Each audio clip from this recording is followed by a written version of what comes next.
go, good. team. What's up, everybody? We're just having a little fun today, getting you a little sneak peek into the Hype Squad weekly team meeting. We normally don't go live, but thought we would just let you all pop in and participate if you'd like. So you guys know, if you watch my social media stuff, I've been doing a series on socials about how to talk like a closer. So that's going to be today's theme, which we all need. We can all get better at closing, even Sidoriak, right? So people don't wait around for your big closing moment. A lot of times I think we, as agents, we are like gearing up for the close or the call to action, but people decide. We know first impressions, they matter a lot, and a lot of times people have already decided whether or not they're going to work with you or trust you before you even get to that call to action. And so it's not, it's like dropping your pitch, explaining your value, sending the CMA, all of that stuff is really important on how you do that, your tone and how you speak to them and your tone and your volume. All of that matters before you even get to asking them anything. They've already developed that feeling about you, and that feeling that they get from you is either converting them or it's leaking your lack of confidence. So that conversion energy that you either have or don't have, that is what's speaking louder than what your script is. So I know a lot of people are like, oh, I want your scripts. I want your scripts. It's the number one most requested thing on my account is that people want scripts. But just knowing that your tone is the thing that actually speaks louder, and it's your tempo, your pace, all of that. So is there a conversation that any of you guys can think of in the past week where a lead ghosted you or fizzled out, stopped replying? Just had anyone experienced that in the last week? I want a real example. Or is Stop replying, or we were able to bring back one that had stopped replying? Is that what? I'm sorry, I'm not understanding what you're looking for. Any of the above, like any lead that you maybe had one conversation with already, at least one, if not more, and then it fell off. Has anyone experienced that? Or are you just not doing your follow-up? Or are you so good at closing that no one's ghosting you right now? Thanks for the I don't really have people ghosting me. Like a lot of people know that I work mainly with for sale by owner, so they either list with me or they sell it on their own. Yeah, that makes sense. I was ghosted a lot by a lot of people I was talking to, like in the past few weeks, but I've been keeping with my follow-up, and surprisingly, like this last week, they've all been replying. So it's been very busy. I actually have a very busy week coming up. Fantastic. That's great. Well, regardless if it's the past week or not, I actually experienced it, and I'll kind of tell you guys the example of what I'm talking about. So, but first, what I think most people don't realize is that ghosting isn't necessarily because you say the wrong thing. It's because of what they feel. If they felt a lack of certainty, or you just need to engage with them more time. So it's either they feel a lack of certainty from you, or you just haven't followed up enough. Those are usually the two things that are the problem. And the first one, that they didn't feel that certainty, that is a confidence issue. And even maybe if you're saying, oh, well, like I have confidence, but they still ghosted it, it could just be the way that they're perceiving how you're talking. And I know if any of you have ever recorded yourself while you're making calls, you would be surprised at how your tone or your voice or hearing back what you say when you're like, oh, I wasn't unsure about that, but why did I fumble there? Or, oh, my tone sounded like I didn't know what I was talking about, even though I certainly do. So sometimes it's just a perceived confidence issue. And then obviously the second one is just a frequency issue. It's just you haven't followed up enough, or it's just not the right timing for them yet. But that confidence aspect shows up in the way that you talk to them, not just what you say. So it's not just about the script. And the frequency part, that's just a determination to stay top of mind and not taking the ghosting personally. It's so easy to do that. I actually did that. So just this last week, I had a great conversation, first time conversation with this lead on, I think it was Wednesday last week.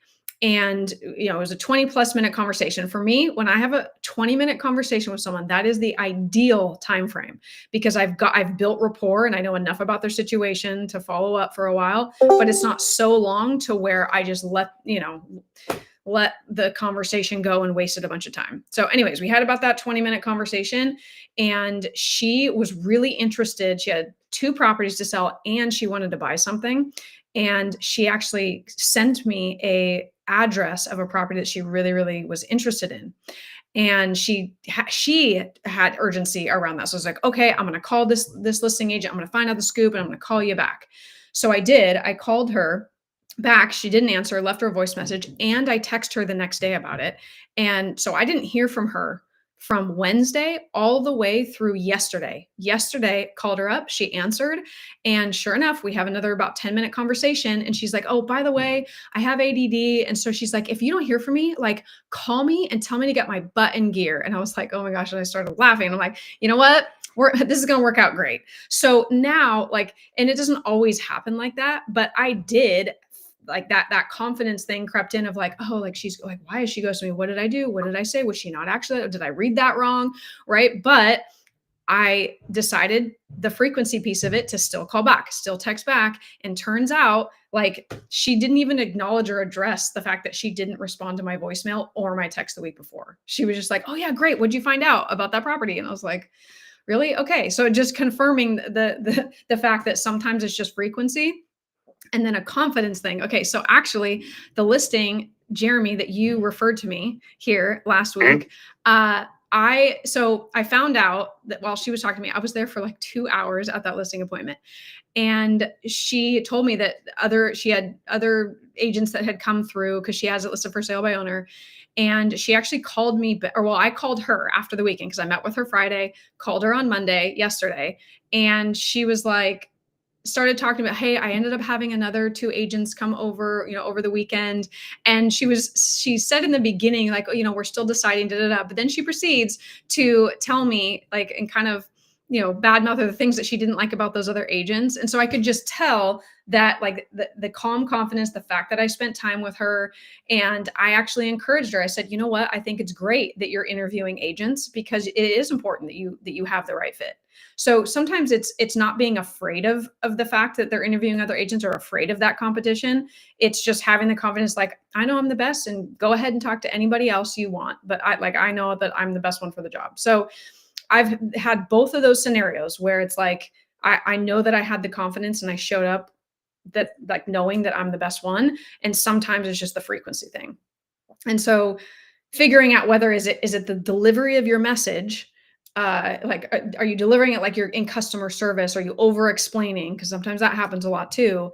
Do you sound like you're asking for a favor versus showing up with the authority and the confidence with that? And because what you should be doing is leading with that confidence of someone of explaining to them that they're lucky to have you. Oh, what's up, Yashmi? What's up, Manny? How's it going? Good. How are you? Good. We are live. We are talking about talking like a closer. So I don't know if you guys have been watching the TikToks. We're doing a series on that. So that's our topic today. So one thing too that helps is, like, your energy scale. And you can actually do this for any conversation that you have or a text message you send.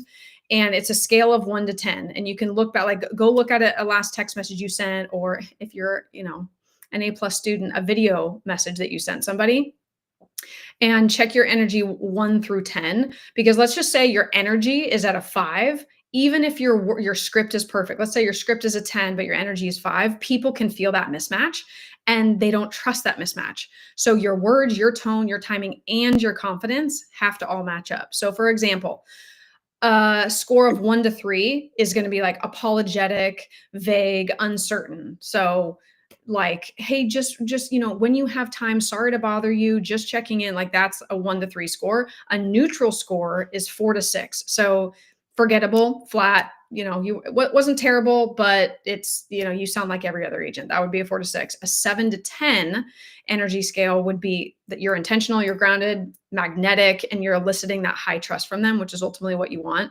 So, like, an example of that, think of a lead that you're working with right now. So if you were to look back at your last message, your last conversation with them, who did you talk to last? Like, I want you guys to tell me, like, what lead did you talk to last? And if you had to rate your energy, what would it be on that scale? 1 through 10. We talked to successfully. Just whoever you spoke to last. Like if you had to be honest about it. Probably the last successful conversation, the one I had this weekend for about a good 10 minutes with just a follow-up, was probably the energy level was about a 5 or 6. It was kind of the combo, I guess, similar to two people just having a drink together, catching up in the bar. He appreciated the follow-up on how his search was going. I'm getting closer. I left you a note, actually, Jenn, about some Michael dude. I can't remember what his last name is, but yeah, it's just about 6 or so, and we were past the script by this point. It was just me relating to him, understanding what he's looking for more, and just like, yeah, again, totally appreciate that. Why commute sucks, and just sharing some of my experiences with the commute just to build that connection with him. Mm-hmm. My last conversation, I'm going to meet today at 3:00, so that it went pretty well. But there are a lot of times that I'll hang up the phone and I'm like, man, that sucked. Yep. And actually, I'll give you an example too. Sometimes in a call conversation, the energy level can start at like a 3 or 4 and then scale up. And that's actually exactly what happened to me about 30 minutes ago. It was 10 minutes before our meeting and I got a random number that dialed in. I was like, oh, I'll just answer it and see what this is. It's probably spam. I answer it and it's a buyer, like someone that drove by a sign here on one of our team's listings. And I could tell, like, I was stressed because I was trying to get prepped to like start the meeting. And I'm like, okay, shoot. So at first I was like, hey, like, and I could tell that I was kind of short and not very friendly and engaging, but he was interested in this. And so then I like scaled up my energy level. And by the end of it, like I had the next, I was like, okay, I'm going to email you information on this property. I'm also going to send you some other properties that are going to be similar to it, because it was on the beach, and we've got a couple properties coming up there. So I scaled up that energy, and as I just like focused on him rather than the prep work that I was going into. So even just being aware that there is that energy scale, and if you're like, oh man, I'm feeling like a 4 right now, okay, I need to level this up. That can help. That can still work, but just being aware of it, I think is super helpful, because I think oftentimes we don't think about, like, especially on the 50th call that you're making in a cold calling session, your energy just naturally tends to dip because you're like, oh, I'm tired of this, or oh, am I going to get another no? But every conversation with people that pick up, to them, it's a brand new call. Like they aren't exhausted. Go ahead, Jer. So I have a silly question for you with that energy level then, Jenn. Do you find as you're doing a series of calls that your energy level is different when you're doing them on live versus not live? 100%. Yes. Which is why, so even if you don't want to go live and make your cold calls, getting in the Discord obviously is helpful. You guys all know that. You've seen the difference in that. And at minimum, recording yourself. Video is ideal, but just audio recording yourself and then listening back, it significantly makes a difference. And I even just feel it physically in my energy. If I'm just calling and no one's watching, I'm not on live, how that goes versus when I'm on live. Because like, think of it like a performance, and that's what I do. If I'm on live, I'm like, okay, people are watching, people are listening. And so it tends to kind of force that level up in energy. So if you feel like you're one of those people that you dread having to make your calls and your energy is low, then put some pressure on and do it in front of people. Absolutely. And that's what the Discord's for. But all of you in here, obviously, wait, what, Nicole, what are you doing? What are you doing in here? I mean, what else am I going to do? Just sit in silence? Gosh. You guys, Nicole literally just had surgery. Lady, are you okay? How you doing? Oh my gosh. We are good. We are fixed. It took about 2 hours. She's 2 weeks. She can't talk. Can you hear me? Yes. Yeah, yes, we can hear you. Your things, Yeah. I can't hear. Yeah. We're hold good. on, it I had might a be- milkshake and some cheese fries. Wow. And I'm sitting in the recliner. They found some extra stuff, but that means I don't have to go back in for a different surgery.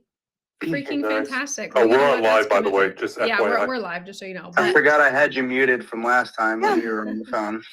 Nope, I just came to listen because I want to keep good habits and not have a hard time coming back next week. freaking A+ Hype Squad member right there. That's some commitment. Heck yeah. Well, glad you're doing good, and then it went well. I actually feel pretty good. That's amazing. Do you have any pain? Good. Or are you still numbed up? What? Do you feel any pain, or are you still numbed up? Oh, I can't feel a thing. My arm feels like someone else's arm. She's like, I am great, That's never great. better. Yeah, That's freaking I awesome. can't feel a thing right now. Love that for you so much. So, All right, well, but anyways, continue. well, circling I'll back, listen. circling back. But essentially, obviously, as we've talked about, conversion, it does not start with your script. You have to believe. It's the belief in yourself and how you deliver that belief. Because our job is not to convince people of anything, it's to sound like someone who already knows the outcome. So you have to be the authority. You are the asset.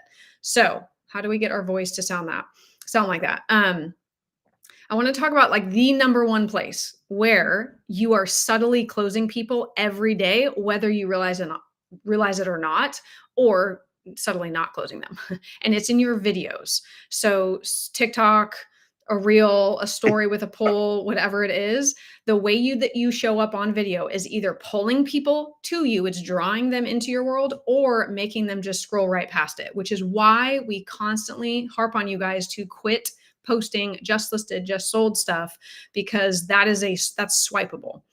And a lot of times too, the problem is that you're doing too much explaining and not enough commanding in the right way. So putting up listing walkthrough, like even your captions, hey, check out this beautiful 3-bed, 2-bath, right? Like your camera's on, but the conversion's off, because the point of the video isn't just to inform them, it's to get a micro yes from them. So you want to move them just one step closer, even if that's a like on the video or a comment about it. So ideally with your video type stuff, especially on socials, you want to soft close the hell out of them without sounding salesy. So let's break that down. Every video should do at least one of three things. So one of the examples of videos that I do is the challenger clip. So the purpose of the challenger clip is to call something out and make people question how they've been thinking. So your energy for that type of video is bold, you're unapologetic about it, and you're like putting a stake in the ground. And the close is something like, hey, you didn't know this, and now you can't unhear it. So like, I'll give you an example of what I'm talking about. Something like, most buyers wait until they're ready to buy to start the approval process. That is why they lose out. If you're not already talking with a lender months in advance of purchasing a home, you're too late. So the soft close is that they're like, it's changing their perspective or challenging their perspective of, oh, well, I'm not going to be buying for 3 months, or I'm not going to be, doing that for 6 months. So I don't need to talk to a lender right now. So you're changing that. You're the authority. And then that will cause them more interest. So they might DM you, they might follow you for more, or binge your content. That is the soft close. So it's not necessarily that they say, hey, I'm ready to buy or whatever. Like, yes, that would be great. But the soft closes are important with all of that stuff that you're doing. So that's the challenger clip video that I do on certain ones. The next one that I do is the trap question. And so the trap question, it gets them to comment or vote or message you. And so you want to be conversational with these, maybe a little spicy, like a safe controversial topic, and to get in their head about it. And then the micro yes or the soft close on that is a mini engagement that you can then follow up on. So for example, you could say something like in a video, if a house sits on the market under $75,000 under the comparable properties, are you calling me to go see it, or are you assuming it's a teardown? Be honest. So the soft close is now, whoever reacts to it, that they're curious, and then you can DM them, then you can convert from there. So that's another good soft closing video. The third one that I do is like the I'm not asking close. So with an I'm not asking close, you have something valuable. You're not begging them to want it. And so your energy on that is like calm, cool, assured. And the close is that they would respect your authority without the pressure. So for example, this isn't for everyone, but if you want the one strategy that sets all of my listings apart, I'll email it to you. You'll either use it or keep wondering why your house isn't selling. So that soft close, it's that confident authority that piques their interest and builds the trust that you have that edge against somebody else, maybe their current listing agent, or maybe another agent they're thinking about talking to. And so that close or that trust, that's what builds that close for you. So let's build on that for a second. Which one of those videos, I'm going to paste them for you guys in the chat. Which one of these could you pick to film this week, today, if you want bonus points. Okay, I just I love posted in that. there. So you've got all of the details on the challenger clip, the trap question, and the I'm not asking close. Which one? Somebody tell me which one resonates for you. What do you think your audience would I like the engage I'm with? not asking. That matches your energy totally, Zaddy. No question. I like the challenger clip. Yajmi, yep. That would be a good one for yours. I like the challenger clip too. Mm-hmm. Sorry, I didn't hear. I heard my name, but I've been Oh, making phone calls that while was in the me. meeting. I'm sorry. You're fine. That was Manny that said the I'm not asking. Oh, I thought it was Zaddy who said that because it matches his energy totally. Okay, perfect. So just a little mini challenge for you guys this week is so that way your content is more purposeful, because most of you, everyone, agents on live as well are asking, well, I don't know what to post. And so sometimes having a little bit of clarity and like just picking from a few different options. Oh, hang on, a call's coming in. Picking from a few different options helps direct. It's like, okay, there's a purpose here. There's a soft close built into it. I'm building authority. So your mini challenge for this week is to just pick one of these that you think your audience would have the highest engagement rate for, and film it. It's a 15 to 30-second video from either one of those options, and then post it everywhere, especially obviously the platform that you have the most followers or engagement on. And extra bonus points, drop it in the hype chat, and then tell us what happened. Like, did you get any responses or likes or votes on a poll, whatever it might be. So that's a little fun. Are you talking challenge. about the social media chat we have on the private hype side? Perfect. I don't care Jen? where you post it, but yes, that would be a phenomenal place to put it. I'll tag everyone here. Fantastic. If you thought my listing videos were crazy, wait till you meet McSellen. Oh my gosh, I love McSellen. If you guys haven't met McSellen, just wait. So good. Okay, but now I know not everybody is ready to film or focusing on social media, which I totally get, because some of you guys are focusing on maybe cold calls or open houses. But all of this applies because everybody talks to our leads, right? So whether that's DMs, texting, voice noting, video, text messages, whatever. So I want to talk about the voice note psychology and helping them, and why that they will get to the yes before you even ask them if you use these principles.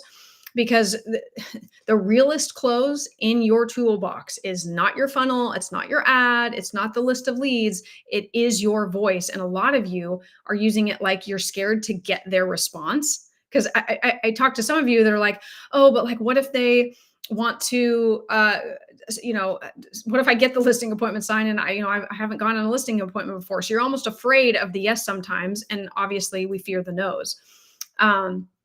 So how many of you actually use voice notes, or have you used one recently? Like sent a video, or excuse me, a voice memo to a lead or a client? All the time. I'm too dyslexic to type out some of the things we have to talk about. Yep. Way too much. And do you Or feel like, driving. do you ever replay the voice memos that you send? Sometimes I just roll with it. Whatever I said made sense that they responded. And that makes sense because you're used to doing it.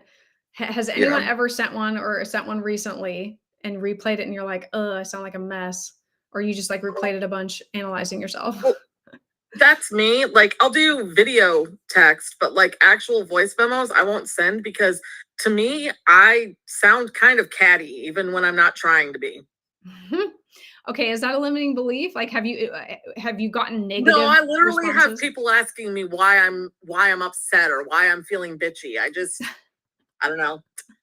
Not your thing. Okay, well then for you, video. Do you get the same response with video text messages? No, I don't. And so I'm thinking it's like tonality with lack of facial expression, maybe. Yep. I don't know. Because, and you're leading us right to where we were going to go. So the reason why a voice memo is a level up from a text message, and I know you guys know these breakdowns, but the physical words of either in a text message, like email, whatever, typed out, or like physically what you're saying is only 7% of the communication. Your tone is 33% of the communication. So when you send a voice memo, you're covering over 40% of what's needed in a clear, full communication with somebody. So and so that like that's why it's such a huge difference. And then like for nuances like you, Cindy, let's say you're like you just like my voice just tends to sound whatever a certain type of way.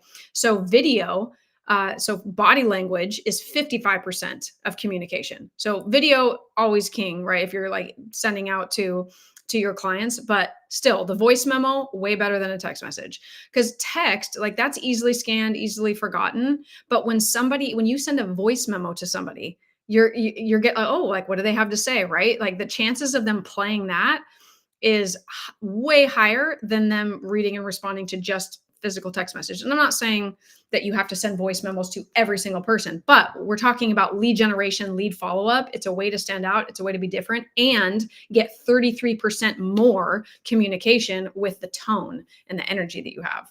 Because it's intimate, it's quick, it's actually way faster than typing out a text message anyway.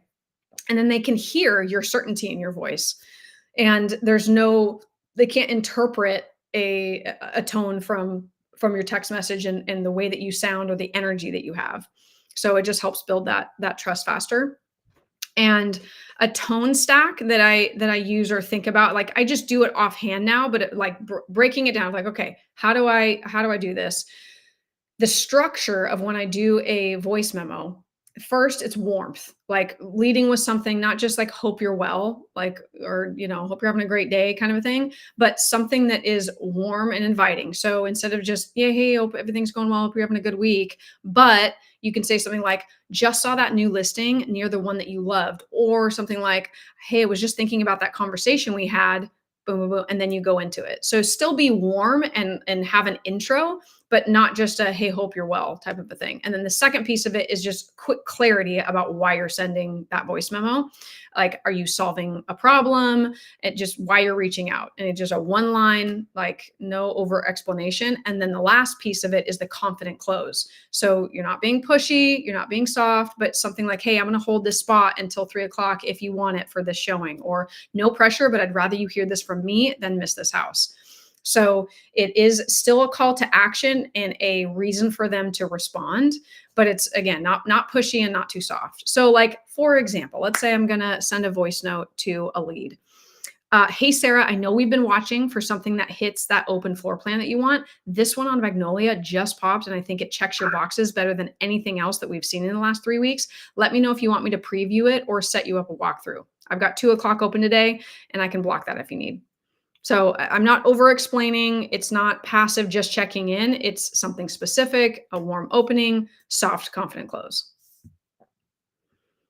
So voice memos, can we all commit? So we're going to have like 3 mini challenges this week, which should all take you less than 10 minutes to do. So we've got the social post, a video of you choosing one of the 3 things. Then you've got a voice memo to send, using the start with warmth, then the quick clarity, confident close. Can anyone think of a lead right now that you could send a voice memo to? Tell us about who the lead is. Are they a buyer, a seller, investor, and what you could say to them, or what item of value that you could follow up with them without saying, hi, I'm following up. I think the leads that ghost us would be good, so they can hear our voice and feel a little bit more motivated. Great idea. This is perfect for ghosted leads. Hey, I know the timing might not be right for you, which is totally fine. I actually just saw this property that popped up that matched your criteria perfectly. Let me know if you want me to go take a walkthrough for you. Like that, boom, boom, boom. Like once you know what the structure is, you can plug and play this into literally anything. And it's way better than sitting there thinking about, oh, what do I say? I've called them like 3 times in the past 2 weeks and they haven't answered. It's like, okay, well, you're going to hear my voice, whether you like it or not. But it's still optional. They have to click play. True. What other like it could even be something specific where you're like, okay, I know I need to reach out to Sandy. She hasn't gotten back to me in the last month. Think of someone specific. So that way you have, like, when we end here, you can be like, I know exactly who I'm going to send a voice memo to. I need to send a voice memo to Michael. Okay. What does Michael need to hear? He needs to, I don't even know what he needs to hear. That's the problem. He's a seller who has been very lackadaisical. Okay. Is So- there a shift in interest rates that might affect his buyer pool? Is there a new listing that popped in that would be his competition? Is there something that closed that justifies the price he wants? Okay. Yep. So Makes sense. even if you don't know a lot about somebody's motivation or what they're looking for, you can still, like, what things would be value if I'm a seller and I know I want X amount and I'm lackadaisical, like what would create urgency around that? And then boom, I think I listed off 3 things that would be helpful information. That's perfect. Ugh. If you guys only take one thing from this today, know that your voice is your trust transfer. So it's your voice combined with the frequency of your follow-up. So it's not your script, it's not your email campaign, the cute Canva post that you did. If you do not sound like the expert, they will go find somebody who does. Just reminded me, Jen, of one thing I teach all my students. 70% of communication is nonverbal, including those vocal qualities of the tone of your voice. Mm-hmm. And it helps. And if you actually do these things and you push yourself to do it, it forces you to get better. I bet, like, if you're about to send a voice note versus writing out a text message to somebody, you can be slouched over. You can have low energy and still, fake it and whatever and send it. But when you're sending a voice memo, like, you prep yourself, you kind of straighten up your shoulders and okay, I got to sound energetic and enthusiastic to send them something and not just be boring and blah. And the more that you do it, the more comfortable you are with it, the more confident you will sound if you do it continually.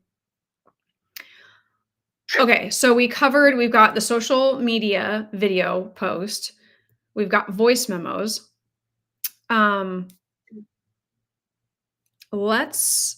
Before we open it up for Q&A, because I know we're running out of time, I also briefly want to touch on, okay, what do you do after you do the thing? After you sent the voice memo or video text or, posted the video, you follow up with that voice memo, right? Like, that's solid. And let's just say that, you did the things and then nothing. They don't respond. And your brain immediately goes like, oh, should I have said that? Maybe it was too much. Did I blow it? Whatever. The energy of that and that spiraling, that is what ruins your next follow-up or your next close. So your job is not to control the timing of someone's decision, because if you start babysitting your outreach or like tweaking your message a million times while you wait for the reply, your conversion power is totally leaking. So 3 conversion leaks that I see people do is that like the maybe I should have said more and overly thinking about it. You have to just cut that loop of the insecurity and all of that. And you have to recognize it first. And so you either spiral and let me check in again. Let me re-listen to it. Let me refilm it, whatever it is. Or it's like, it's just me. I must suck at this. And that's a narrative that you want to cut immediately. So here's your step-by-step mindset reset for that. First, you have to pause. And this is a little, psychology stuff, which, I love.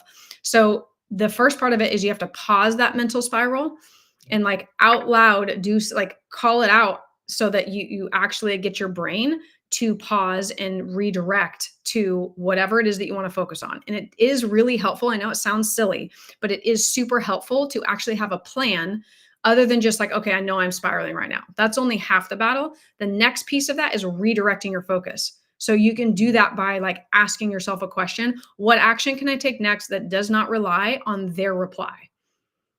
So could you record a new video? Could you check in with a different client? Could you go clean up your CRM? Like, literally pick an activity or something that you say to actually redirect that focus, and then anchor in whatever it is that the thing that you're self-conscious about or that you're spiraling about.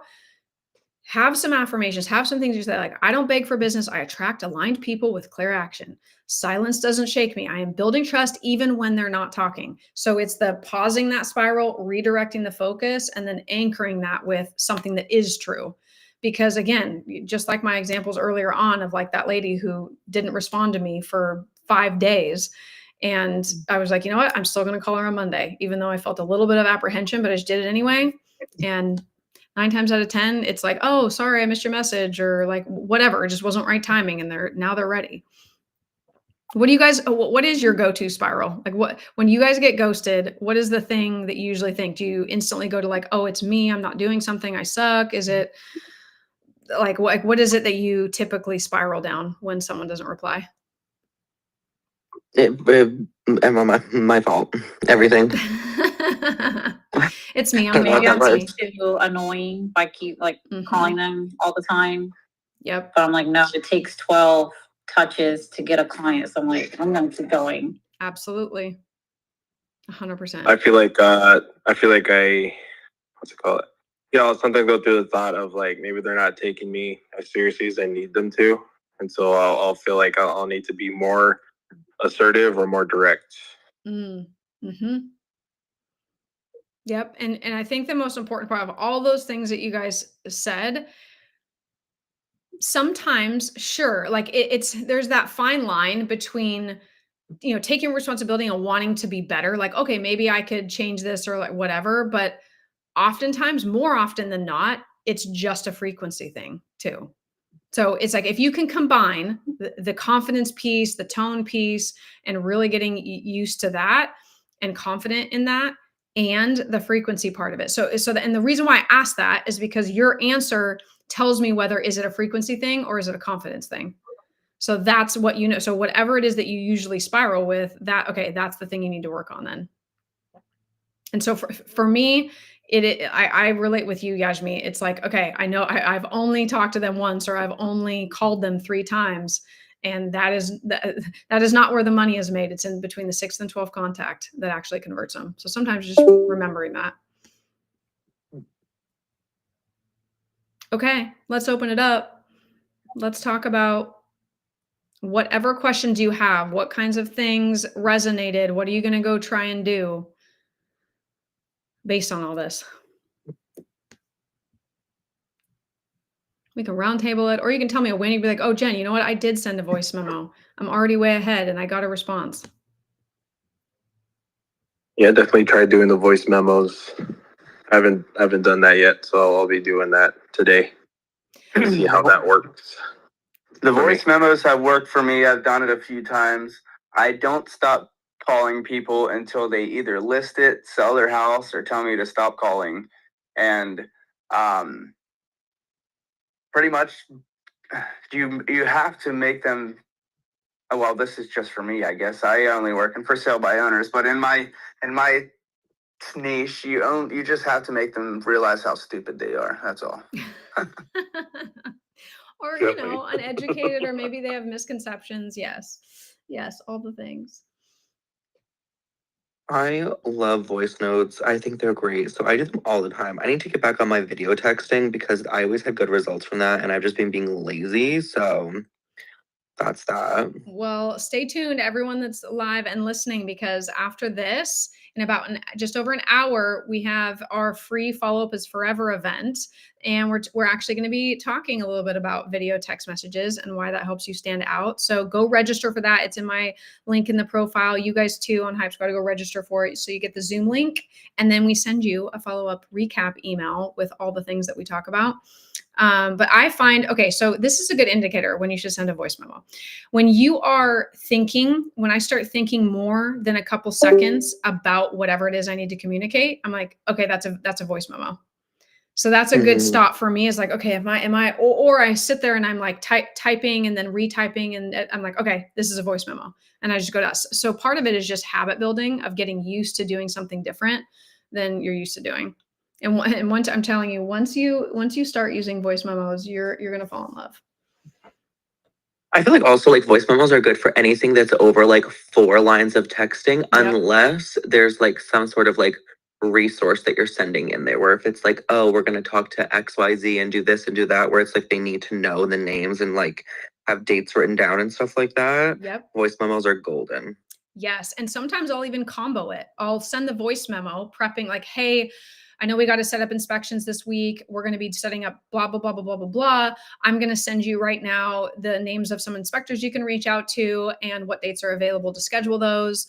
And, so I'm like sending all that. So I don't have to type out everything. And then boom, then I've got inspector 1, inspector 2, inspector 3, phone numbers, send. So sometimes I'll combo the voice memo and the text with exactly what you're talking about, Wyatt. Love that. I need to do that. Mm-hmm. Well, the fact too with the voice memos are so good as well because like I I feel like voicemails are so good also because just like video text, like we're always behind a phone and we're always like craving human connection. Like it's very hard to like read people's vibes or read someone's tone or like what they're trying to like really emulate when it's just a text message. But if you can add some flair, like don't monotone, be like, hey, Rebecca, I wanted to let you know that this was happening. Like add your own personal touch into it. Don't sound like a robot. People love that. Literally the other day I was making calls and I was doing follow-up and I called this lady and I was like, hey, I don't know if you remember me or not, but my name's Wyatt. And she goes, I do remember you because I don't think I can ever forget your voice and the voice note you sent me and the last phone call. I think you have the best voice ever. And she remembered me just off of that. Freaking fantastic. There you go. A text is forgettable, not a voice memo. Exactly. Freaking fantastic. Plus, you don't have to worry about. What'd you say? I was gonna say, plus you don't have to worry about the damn punctuation and all that with the voice memo. Oh, yeah, there's that. Yeah, no. So yes. I didn't do good at I don't know punctuation. It's all good. None of that matters with the voice memo. Love it. So no, honestly, it's hit or miss. Gen Z in particular doesn't like punctuation, but millennials and older expect it. So if you don't know your audience. There you go. When in doubt, voice memo it out. That's a t-shirt. Love it. Love it. Yes. So it's not necessarily about more leads. It's about just more belief behind your delivery and figuring out how to use more tone in that communication. So all about the voice memo. So if you haven't tried that yet, or if you have once and then never again, that's your mini challenge. Do a social media post this week using one of the 3 concepts we talked about and do a voice memo text to one of your leads or clients. And you just suck it. Easy peasy, lemon squeezy. Easy peasy leads McGeezy. I don't know. Okay, well, if you guys don't have any other questions, don't forget, go register for Follow Up is Forever, happening in T-minus an hour and 7 minutes. So go hop on that. We're going to talk all things follow-up. Duh. Do you guys have anything else?